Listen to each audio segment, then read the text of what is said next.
하나님 아버지, 우리 주 예수 그리스도로부터 오는 은혜와 평강이 이 자리에 계신 여러분과 함께 하시길 주님의 이름으로 축원합니다. 부활절 두 번째 주일을 칭하는 특별한 이름이 있습니다. 크바지모도 게니티 인판테스라고 하는 말인데요, 라틴어로 아이처럼 새롭게 태어나는 날이라고 하는 뜻이 담겨져 있습니다. 오늘 우리 아이들이 득음할 것 같은 그런 목소리로, 오늘이 그런 아이처럼 새롭게 태어나는 날이기 때문에 아이들이 찬양을 하면 참 잘 어울리겠다 싶었습니다. 아이들을 위해서 기도 많이 해주시고 후원도 많이 해주시기를 부탁을 드리겠습니다. 지난 주일이 주님이 부활하신 큰 부활의 날이라면 오늘은 우리가 거듭나는 작은 부활절이라고 할 수 있습니다. 상식적으로 생각해 보면 지난 주일 복음서 본문이 부활주일이었으니까 당연히 십자가와 부활을 다루었고요.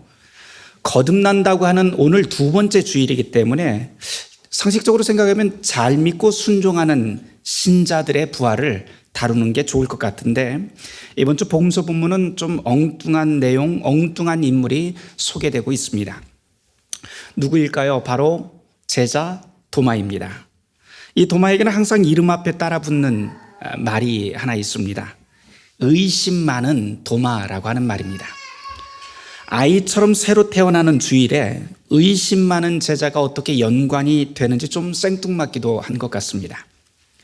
거듭나는 날, 그리고 의심 많은 도마, 아무리 봐도 전혀 어울리지 않는 것 같지만 그렇다면 어울리지 않는 관계 같은데요. 그렇다면 우리 통념대로 이 복음서 본문 역시도 이 도마의 의심을 아주 부정적인 면을 드러내는 데만 그렇게 방점이 맞추어져 있는지 한번 의문이 듭니다. 2000년 전으로 한번 돌아가 볼까요? 도마는 예수님을 가장 가까이서 모시고 3년 동안 산전수전을 다 겪었던 제자입니다. 예수님의 십자가 사건을 바로 곁에서 경험했죠. 멀리서지만 십자가에 못 박히는 자기 스승의 모습을 자기 눈으로 똑똑히 보았고, 숨을 거두고 장사되는 것도 두 눈으로 보았습니다. 마음이 어땠을까요? 손 쓸 틈도 없이 눈앞에서 그리도 무력하게 죽는 것을 보았을 때 그 가슴은 어땠을까요? 단지 우리가 그냥 말로 가슴 아프다, 비통하다 이런 것으로는 형용할 수 없을 것 같습니다. 그런데 그렇게 자기 눈앞에서 죽었던 선생님이 부활했다고 하는 소식이 들려옵니다. 그러자 의심이 생깁니다. 진짜일까? 설마 그럴 리가. 내 선생님이 다시 사셨다고 하는데 난 믿을 수 없어. 십자가에 못 박힌 손과 발 내가 만져보아야 다시 사신 것을 내가 믿을 수 있을 거야. 이것은 비탄에 빠져있던 도마의 고백이지요. 이 고백을 두고 많은 사람들이 의심 많은 도마, 믿음 없는 도마, 심지어는 불경한 도마라고 하는 말까지 붙입니다. 여러분은 이 도마를 어떻게 보십니까? 저는 성경을 묵상하면서 도마가 가진 이런 질문들을 의심 많다라고 하는 것으로 그냥 끝내지 않고 아주 솔직한 의심이라고 여깁니다. 상당히 합리적인 의심이죠. 그리고 이 도마의 질문은 오늘 이 자리에 있는 우리 모두를 대신한 의심이기도 합니다. 나는 만져보아야, 느껴봐야, 눈으로 봐야만 믿겠다라는 것이지요. 도마의 이야기가 이 요한복음에 등장했다는 것은 요한복음에 기록된 이 서기 100년경에 초대교회에 이런 식의 의심을 갖고 있었던 교인들이 숱하게 그 교회 공동체 안에 있었다는 것을 시사하는 대목이기도 합니다. 그렇게 신앙에 대해서 의심하고 질문하는 교인들이 교회 공동체에 있으면 어찌 보면 무척 까탈스럽다라고 생각할 수도 있을 것 같습니다. 하지만 선교 역사를 우리가 통째로 한번 보게 되면 그렇게 의심하고 질문하는 모습이 오히려 교회를 한 단계 더 성숙하게 만드는 밑거름이 되었다는 것을 우리는 확인할 수 있게 됩니다. 도마와 관련된 흥미로운 초대교회 선교 역사가 있습니다. 베드로를 포함해서 12사도가 있는데요, 그 예수님의 직계 제자들이 예수님이 부활하신 다음에 전 세계를 돌아다니면서 이 부활하셨다고 하는 복음의 소식을 전했습니다. 그리고 거기서 순교했습니다. 그런데 이 도마를 제외한 모든 10명의 제자들이 가장 멀리 간 곳이 어딘 줄 여러분들이 아시는지요? 실은 예수님과 관계된 그 12제자들, 그 가장 가까이 있었던 12제자들은 예루살렘에서 시작해서 고작 멀리 가봐야 로마까지밖에 가지를 않았습니다. 12제자를 좀 넘어서면 사도 바울이 좀 먼 곳까지 갔죠. 유럽과 아시아의 경계선인 소아시아 지방까지 바울은 선교 여행을 떠났습니다. 그런데 우리가 의심 많은 제자, 믿음 없는 제자라고 부르는 이 도마는 그 경계를 훨씬 더 뛰어넘습니다. 더 뛰어넘어서 인도까지 가서 선교를 떠납니다. 서기 52년에 도마는 인도의 케랄라주까지 가서 거기서 20년 동안 복음을 전하고 72년에 마드라스라고 하는 곳에서 순교하게 됩니다. 의심 많던 제자, 믿음 없는 제자가 역설적으로 가장 먼 곳까지 선교하고 순교한 것이죠.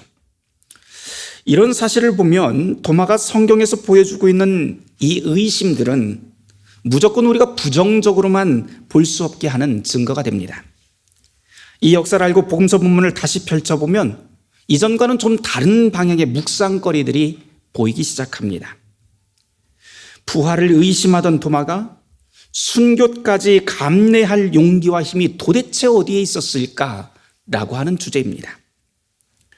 오늘 설교를 준비하면서 지난 주간에 제가 읽었던 책의 글귀가 머릿속에서 떠나지 않았습니다. 칼 하임이라고 하는 루터교 신학자가 쓴 개신교의 본질이라고 하는 책인데요. 거기 나오는 내용을 잠깐 소개하도록 하겠습니다. 이런 말이 나옵니다. 신앙의 힘이란 어떤 외부의 요인이나 영향력에서 시작하지 않는다.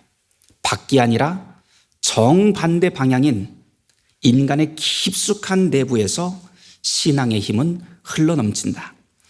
신앙의 힘은 오직 자기 자신에 대해서 죽고 절망하고 오직 자기 자신에 대해서 죽고 절망하고 놀라 소스라친 양심에서 나오는 것이며 이 양심의 소스라침은 하나님을 단독자로 만날 때, 즉 절대적인 고독에서만 발견할 수 있는 힘이다. 굉장히 어려운 말 같지만 간단히 줄이면 이렇습니다. 신앙의 힘이라고 하는 것은 하나님과 독대하는 그 양심에서 비롯된다라고 하는 뜻입니다. 여기 인상 깊은 단어가 하나 나오지요. 양심이라고 하는 단어인데 그 앞에 놀라 소스라친다라고 하는 수식어가 붙어 있습니다.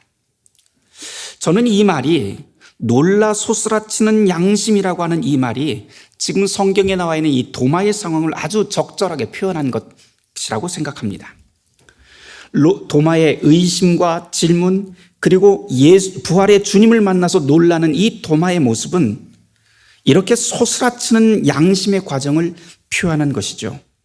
그리고 그 양심의 충격이야말로 도마를 저 멀리 인도까지 선교하게 했고 순교도 두려워하지 않게 했던 그 원동력이 되었을 겁니다. 그러고 보면 신앙의 역사라고 하는 것은 언제나 하나님을 만나고 하나님을 독대하고 거기서 놀라고 소스라치는 양심을 통해서만 선교의 역사, 신앙의 역사가 일어납니다. 성경에는 이런 예가 아주 수두룩합니다. 오늘 읽은 사도행전 3장 말씀 그 바로 앞에 2장에 보면 그런 전형적인 예가 하나 벌어집니다. 사도행전 2장 37절 말씀 함께 찾아서 같이 읽어보도록 할까요? 사도행전 2장 37절 말씀입니다. 다 찾았으면 같이 읽어보겠습니다. 그들이 이 말을 듣고 마음에 찔려 베드로와 다른 사도들에게 물어 이르되 형제들아 우리가 어찌할꼬 하거늘. 지금 이 대화는요 오순절 성령 사건이 있었던 때입니다. 그때 베드로가 수많은 군중을 향해서 설교를 시작합니다. 그리고 3,000명이 회개했다고 하는 유명한 사건이 바로 사도행전 2장의 사건입니다. 그런데 거기 37절을 잘 보시면 십자가 복음을 들은 사람들이 마음에 찔렸다라고 하는 말이 나옵니다. 무슨 말입니까? 십자가 예수의 복음을 듣고 양심이 소스라치게 놀랐다라고 하는 뜻입니다. 그리고 그렇게 양심이 소스라치게 놀란 다음 곧장 그러면 우리가 어찌해야 합니까? 라고 사도에게 되묻습니다. 저는 이 장면의 기사를 읽으면서 또 하나를 깨닫게 됩니다.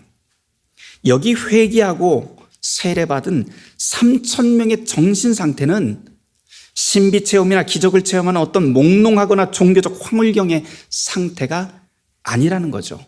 아주 명료한 정신 상태입니다. 이 점은 당연한 것 같지만 매우 놀랍습니다. 그 자리에서 회개한 3,000명은 신비 체험을 한 게 아니라고 하는 점입니다. 그저 명료하고 또렷한 정신으로 말씀을 들었던 것이죠. 그런데 중요한 것은 그들이 베드로의 설교를 남의 이야기가 아니라 자기 마음 한 중심에 박히는 소리로 들었다는 점입니다. 앞선 이야기의 용어로 바꾸어 말하면 베드로의 설교를 옆집 개똥인의 이야기로 들은 것이 아니라 자기 이야기로, 양심의 소리로, 하나님의 소리로 들었다는 뜻입니다. 우리가 곧잘 하는 말씀이 하나 있습니다. 하나님의 말씀은 능력이 있어 영과 골수를 쪼갠다는 말씀을 우리가 그 구절을 늘상 하고는 하는데 바로 그 뜻이 바로 이런 경우를 말합니다. 이렇게 놀란 양심은 신비한 기적을 체험하는 상태와는 전혀 다른 종류의 길을 열어놓습니다. 우리의 양심이라고 하는 것은 외부의 어떤 힘도 어떤 압력도 개입할 수 없는 독립된 장소입니다. 그렇게 우리의 양심이 독립되어 있기 때문에 그 어떤 것도 우리의 양심의 일에 개입할 수 없고 오직 우리의 양심을 건드리고 충격을 줄 수 있는 것은 우리의 양심을 지으신 창조주 하나님밖에는 없습니다. 그러니 가장 깊은 양심 가운데서 소스라치게 놀라서 만난 그 하나님은 외부의 어떤 힘에도 굴하지 않고 저항할 수 있는 원동력이 됩니다. 그것이 국가가 되었든 교황이 되었든 힘센 자가 우리의 목숨을 내어놓으라고 한들 흔들리지 않게 됩니다. 양심을 통한 진리의 경험은 하나님 앞에 선 그 단독자만이 가질 수 있는 신앙의 체험입니다. 그 때문에 우리가 기도해야 될 가장 큰 주제 중에 하나는 주님, 우리의 양심 한가운데 찾아와 주십시오 라고 하는 기도의 제목입니다. 도마의 이야기로 다시 돌아가 봅니다. 도마는요, 다른 것은 몰라도 한 가지 면에서만큼은 아주 확실합니다. 그는 정직했습니다. 주님이 보이지 않을 때 거짓말로 주님 나 봤어 라고 남을 속이거나 자기 자신을 기만하지 않습니다. 게다가 자기 필요와 감정에 따라서 믿는 채 하지도 않습니다. 주위 분위기에 휩쓸리는 그런 신앙의 태도를 견지하지 않았던 점은 도마에게서 우리가 분명히 배울 점입니다. 확인해 볼까요? 도마는 3년 동안 동고동락했던 선생님의 죽음을 목도하고 동료들과 똑같은 비탄에 잠기게 됩니다. 그런데 동료들이 다 만났다고 하는 부활의 주님을 도마는 만나지 못했죠. 다른 사람은 다 만났다고 하는데 자기만 못 만났습니다. 그렇게 8일이 지납니다. 이쯤 되면 그냥 분위기 따라서 그래, 니네들 말이 맞아. 그렇게 조용조용히 얼렁뚱땅 넘어갈 만도 한데 도마는 그렇게 하지 않습니다. 왜 그랬을까요? 이 8일이라고 하는 숫자를 좀 유심히 보게 됩니다. 8일이라고 하는 날짜는 일주일인 7일이 지나고 시작하는 첫날에 해당합니다. 이 7이라고 하는 숫자는 성경에서 항상 완전수를 뜻하지요. 그래서 8일 지났다고 하는 뜻은 도마가 완전히 희망을 잃어버린 상태라고 하는 뜻입니다. 도마에게 예수님은 이미 돌아가신 분이고 잠시나마 품었던 그 희망이 이미 완전히 끝난 상태라고 하는 것을 이 날짜 8일이 우리에게 가르쳐 줍니다. 그렇게 8일이 지났습니다. 이쯤 되면 혹 죽은 예수님이 다시 눈앞에 나타나지 않을까 하는 어렴풋한 기대감, 허망한 기대감도 사라질 시점이 됩니다. 더 이상 한 가닥의 희망도 품을 수 없는 때가 8일이라고 하는 시간이죠. 어쩌면 일전에 도마가 이런 말을 했었어요. 우리도 주와 함께 죽으러 가자라고 그렇게 당당히 말했던 이 도마야말로 그 12제자 중에서 누구보다도 주님의 부활을 믿고 싶어 했던 사람이었을 것 같습니다. 하지만 이미 8일이 지난 상황에선 도마 역시도 아무런 기대도 할 수 없었던 것이죠. 그런 도마였기 때문에 동료들의 그 호들갑을 보면서 더 기가 막혔을지도 모릅니다. 그래, 나도 너희들처럼 주님이 부활했다고 하는 그 소식 나도 믿고 싶어. 하지만 그렇게 자기 최면 걸어본들 뭐가 달라지는데 도마는 이미 자포자기 상태가 된 것은 아닐까요? 누구보다도 주님을 사랑했고 누구보다도 부활을 믿고 싶어 했지만 너무나도 암담한 현실에 모든 희망의 끈을 놓아버린 사람이 도마가 아닐까요? 그 때문에 성경에서 내가 못자국 창자국을 만져봐야 믿겠다라고 하는 이 말은 단순한 의심이 아니라 절망적인 현실에서 허망한 꿈이나 꾸고 있는 동료들, 어쩌면 역시 그렇게 믿고 싶은 자기 자신에 대한 냉소가 아니었을까 싶습니다. 우리도 도마처럼 언제나 흔들리는 갈대처럼 살아갑니다. 그렇게 약합니다. 그러니 신앙에 대해서 의심하고 질문합니다. 하지만 그것은 이상한 것이 아니라 아주 당연하고 자연스러운 우리의 본성입니다.